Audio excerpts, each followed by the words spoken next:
Assalamualaikum warahmatullahi wabarakatuh. Waalaikumsalam warahmatullahi wabarakatuh.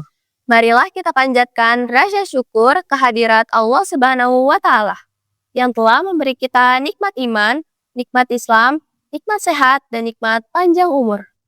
Salawat serta salam, marilah kita hanturkan kepada junjungan Nabi besar, Nabi Muhammad Sallallahu Alaihi Wasallam.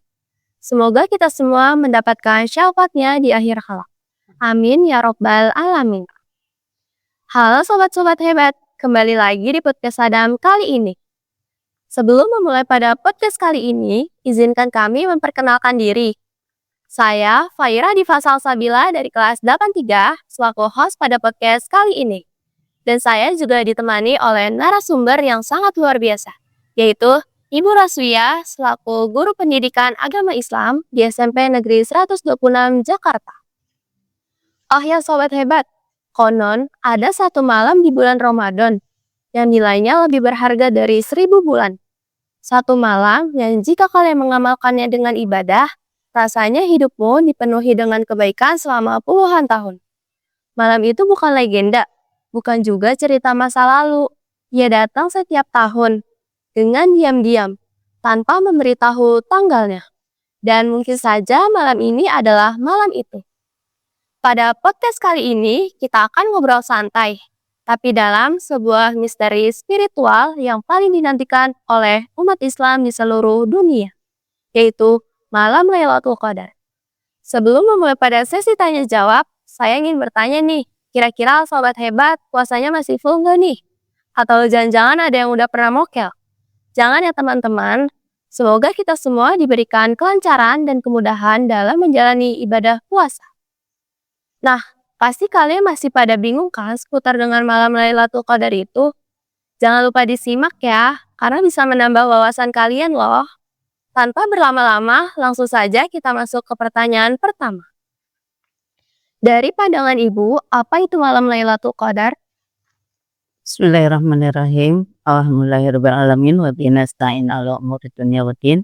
Wassalatu wassalamu ala sayyidina Muhammadin wa ala alihi washabihi ajma'in. Alhamdulillah kita panjatkan syukur kehadirat Allah Subhanahu wa Ta'ala yang telah memberikan nikmat iman, nikmat Islam, serta nikmat sehat walafiat sehingga kita masih dipertemukan pada kesempatan kali ini. Nah, dengan berkat nikmat iman, nikmat sehat inilah kita kelak akan bisa dimasukkan oleh Allah Subhanahu wa Ta'ala ke surganya. Berkaitan dengan malam Lailatul Qadar. Lailatul Qadar itu terdiri dari dua kata, Lailatu dan Al-Qadar. Lailatu atau kita bilang saja Lailah ya, itu artinya malam, Al-Qadar artinya kemuliaan. Berarti malam Lailatul Qadar itu adalah malam yang penuh dengan kemuliaan yang diberikan oleh Allah Subhanahu wa Ta'ala. Di mana malam Lailatul Qadar ini itu berada di 10 hari yang terakhir, khususnya di malam-malam ganjil di bulan Ramadan. Nah, perlu kita ketahui juga bahwa di bulan Ramadan itu dibagi 3 bagian. 10 hari yang pertama itu disebut dengan malam rahmah, kemudian 10 hari yang kedua dengan maghfirah, 10 hari yang ketiga itqu minan nar. Jadi kata Nabi, Ramadan awaluhu rahmatun wa awsatuhu maghfiratun wa akhiruhu itqum minan nar. Nah, di itqum minan nar inilah posisi malam Lailatul Qadar, di mana bila kita melakukan ibadah di malam itu akan dilipat gandakan pahalanya oleh Allah Subhanahu wa Ta'ala. Wah, ternyata Masya Allah banget ya, ternyata arti dari malam Lailatul Qadar itu. Pertanyaan selanjutnya, apa sejarah singkat dari malam Lailatul Qadar? Sejarah dari malam Lailatul Qadar berawal di mana Rasulullah Nabi Muhammad SAW itu merasa iri dengan para nabi-nabi yang terdahulu. Di mana para nabi-nabi yang terdahulu itu memiliki umur atau usia yang panjang, bahkan sampai ada yang ribuan. Contoh Nabi Nuh itu usianya 1700 tahun. Beliau diangkat menjadi Rasul sekitar usia 850 tahun. Nah, kemudian Nabi Ibrahim sekitar 300 tahun usianya. Nah, melihat para nabi-nabi yang terdahulu seperti itu, nah Nabi Muhammad itu merasa iri. Kalau nabi-nabi yang terdahulu itu memiliki usia yang panjang-panjang, nah ini berarti amal ibadahnya banyak, pahalanya lebih banyak. Kenapa? Saya usianya cuma diberikan jatah 63 tahun gitu. Nah, oleh karena itu Nabi Muhammad ngiri seperti itu. Nah, oleh Allah Subhanahu wa taala berikutnya diturunkanlah surat Al-Qadar itu yang menjelaskan bahwa pada malam itu diturunkannya Al-Quran dan jadikan malam itu sebagai malam Lailatul Qadar, yang mana malam Lailatul Qadar ini pahalanya melebihi dari khair min alfi syahrin, lebih baik daripada 1000 bulan. Di mana 1000 bulan ini berarti sekitar 83 tahun lebih. Kalau kita sebagai umatnya pada saat itu melakukan ibadah dan ternyata pada saat itu kita mendapatkan malam Lailatul Qadar tersebut, maka kita berarti sudah melakukan ibadah selama 83 tahun.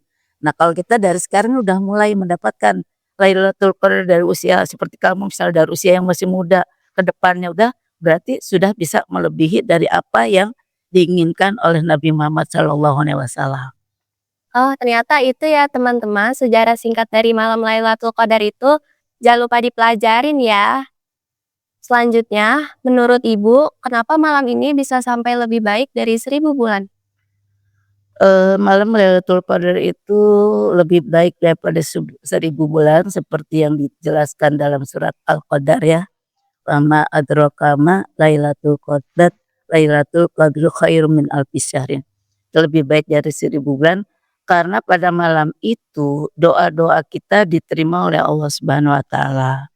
Kemudian eh, akan diampuni juga dosa-dosa kita, di mana Rasulullah bersabda, barang siapa yang menemukan bulan malam Lailatul Qadar itu dengan melakukan ibadah karena Allah Subhanahu wa taala dan dengan keikhlasan, maka akan diampuni dosa-dosanya oleh Allah Subhanahu wa taala.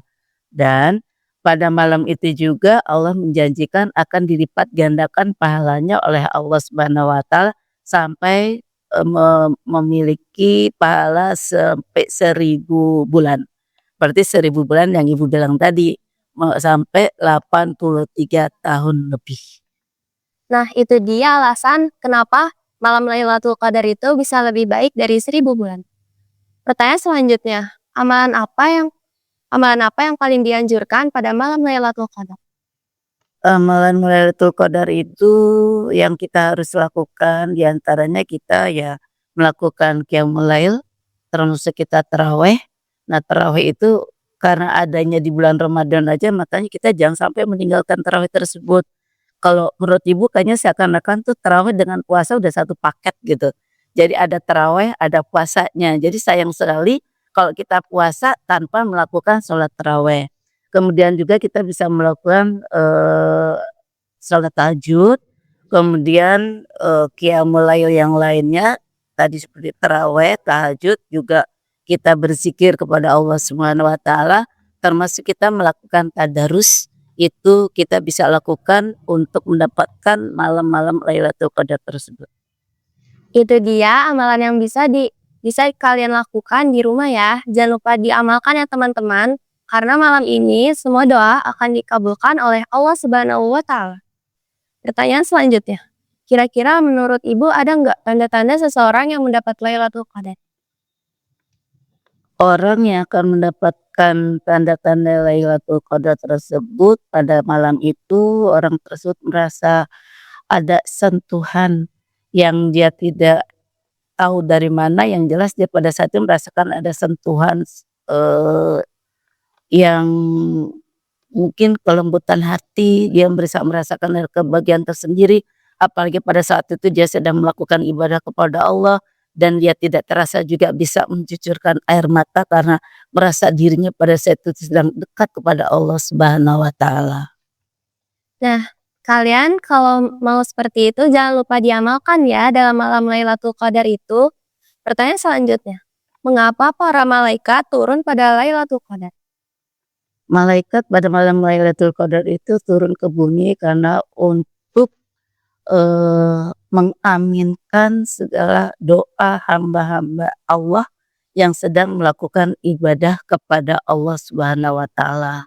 Dan pada saat itu juga malaikat itu sedang mengatur segala urusan-urusan manusia yang pada saat itu berdoa. Makanya pada saat malam itu kita hendaklah perbanyaklah untuk berdoa kepada Allah Subhanahu wa taala agar semua apa yang kita munajatkan kepada Allah didengar oleh para malaikat yang pada saat itu turun ke bumi untuk mengaminkan segala apa yang kita mohonkan. Nah, pertanyaan selanjutnya, malam Lailatul Qadar itu jatuh pada tanggal berapa, Bu? Untuk jatuhnya malam Lailatul Qadar itu tidak bisa dipastikan. Hanya ada beberapa hadis Nabi yang menjelaskan jatuhnya malam Lailatul Qadar itu adalah di malam-malam ganjil di 10 hari yang terakhir. Berarti sekitar tanggal 21, 23, 25, 27, dan 29. Tapi bukan berarti di hari-hari lainnya kita menyepelekan malam-malam Ramadan tersebut untuk menjaga, karena kita tidak mengetahui kapan terjadinya malam Lailatul Qadar itu, kita hendaknya menjaga malam-malam Lailatul Qadar itu dari awal bulan Ramadan kita sudah melaksanakan ibadah-ibadah kepada Allah Subhanahu wa taala. Nah, karena kalian sudah tahu pada tanggal berapa malam Lailatul Qadar itu, jangan lupa diamalkan ya yang Ibu Rosia tadi sebutkan. Nah, sobat hebat, pasti sudah pada tahu kan seputar dengan malam Lailatul Qadar itu? Semoga dari pembahasan malam Lailatul Qadar tadi, kita semua diingatkan kembali bahwa malam istimewa ini bukan hanya untuk diketahui, tapi juga untuk kita cari dan kita hidupkan kembali dengan ibadah, doa, dan harapan kepada Allah. Karena kita juga belum tentu loh bertemu lagi di Ramadan selanjutnya. Jadi, pergunakan waktunya dengan baik ya teman-teman. Tidak terasa kita sudah sampai di penghujung podcast kali ini. Sebelum mengakhiri pada podcast kali ini, saya ingin mengucapkan terima kasih sebanyak-banyaknya kepada Ibu Rosia yang telah memberi kita semua ilmu. Semoga dari ilmu yang diberikan Ibu Rosia dapat bermanfaat dalam kehidupan kita semua. Amin ya rabbal alamin. Cukup sampai sini saja perbincangan dari kami.